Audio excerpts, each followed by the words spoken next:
Welcome to the professor's laboratory, and today we're going to be doing another Sink or Swim challenge. Stay tuned! I'm waiting for the Sink or Swim props to show up. I sent Gary Adventure Man to go find them. Where could they be? Well, hello there, Professor. I have found all of your nature items outside in the beautiful nature. And I sent them to you in the mail. What do you mean you mailed them to me? You should have just shown up here and given them to me. Now they'll never get here. Ah, they're here. Special delivery for the Professor. Special delivery. Ah, yes, now I have the props for Sink or Swim. Let's see, what shall we put in first?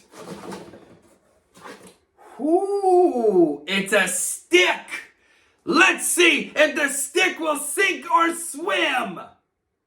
It's a pretty big stick. Oh, the stick sunk right down to the bottom. So the stick sunk. It sunk! It sunk! Some sticks can be small. Some sticks can be very, very large. That stick sunk right to the bottom.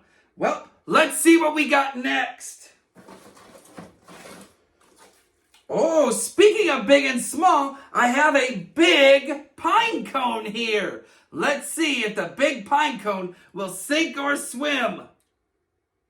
I meant sink or float. And the pine cone, well, it stayed at the top. It floats.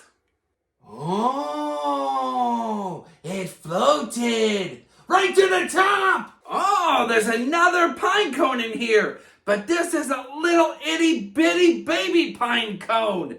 Big and small. This one is small. Let's see if it sinks or floats. Ah, this pine cone floats too. Right there at the top of the water. Wow! I wonder if all pine cones in nature float in water. But what can the Bible teach us about nature? You're right, Gwarp. The Bible can teach us about nature, and we'll get to that in just a moment. But first, let's do another sink or swim. Here I have a rock. You can find rocks all over the place in nature. Let's see, will it sink or float? Oh, that rock sunk to the bottom and made a big splash. Wow! That rock sunk right to the bottom! All right, remember earlier when I said we had a big stick? Well, now we have a little stick. Let's see if it will sink or swim. Do you remember what the big stick did? Did it sink or float? Ooh, ooh, ooh, ooh, ooh! The big stick sunk right to the bottom. That's right, the big stick sunk to the bottom. Let's see what the little stick does. Oh, the little stick floated at the top. Our rock is still down there, but our stick, it floated to the top. That sounds crazy, but how does nature teach us about the Bible? What can the Bible teach us about nature? The Bible teaches us all kinds of wonderful things, and it also teaches us about nature. In Genesis chapter 1, verse 1, it said, "In the beginning, God created the heavens and the earth." And that means God created everything. He created big sticks and small sticks and rocks that sink and maybe rocks that float. And God created everything, including you and me. And maybe Gwarp too. So remember, next time you look at nature, remember, God created everything, including whatever this is. It's actually a honey tree locust seed pod. If you shake it, you can hear the seeds inside rattle. But the question is, will it sink or float? Ooh, I bet it will sink.